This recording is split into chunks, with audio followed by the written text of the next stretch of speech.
আসসালামু আলাইকুম রহমতুল্লাহ। আসলে এখন মে মাস চলতেছে।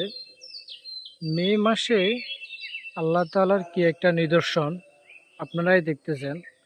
প্রচুর পরিমাণে কুয়াশা পড়তেছে, মানে এত বেশি কুয়াশা পড়তেছে যেটা বলার মতো না।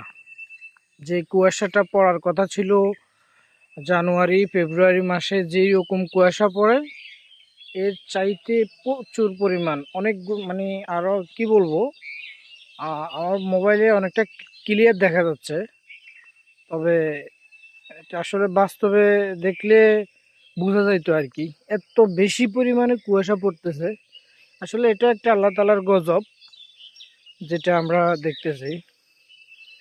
আসলে জানি না আল্লাহ তাআলা আল্লাহর বান্দার উপরে কেন এত বেশি নারাজ হয়ে গেছেন। খুব মানে ভয়াবহ অবস্থা দেখতেছি। যে আমি এখন মেন রোডে আছি, মেন রাস্তাটার অবস্থা দেখাই।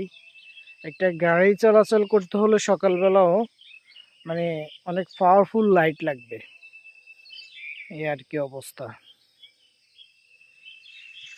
এই যে আমি সামনে তাকাইতে কিন্তু অনেক ধোঁয়া ধোঁয়া দেখতেছি, অথচ আসলে মানে মোবাইলে ক্লিয়ার দেখা যাচ্ছে কিন্তু আমার চোখ দিয়ে তাকাইতে অনেক ধোঁয়া ধোঁয়া লাগতেছে, এই আর কি অবস্থা।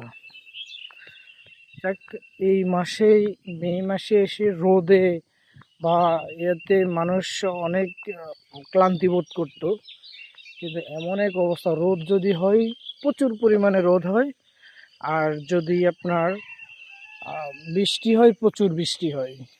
সর্বদিকে মানুষ সমস্যায় ভুগতেছে। কৃষক বৃষ্টিতে সমস্যায় পড়তেছে, ধান জমিনে একেবারে সব নষ্ট হয়ে গেছে, যেমন তরমুজ চাষ বলেন, সর্বকিছু একেবারে বৃষ্টির কারণে, মানে যারা কৃষক আছে তারা তো শেষ। এরপর হলো ওয়েদার, মানে আবহাওয়া এমন একটা পরিস্থিতিতে আছে যেটা মানে মনে হইতেছে যেন এটা একটা আল্লাহ তাআলার গজব। তো যাক, আমরা সবাই এটাই বলি, পরিশেষে আল্লাহ তাআলার দরবারে তওবা করি, নিজেরা শুদ্ধ করে নিই, নিজেদের ভুলগুলোর জন্য আল্লাহ তাআলার কাছে ক্ষমা চাই। আল্লাহ তাআলা আমাদের প্রত্যেককে মাফ করে দেখ।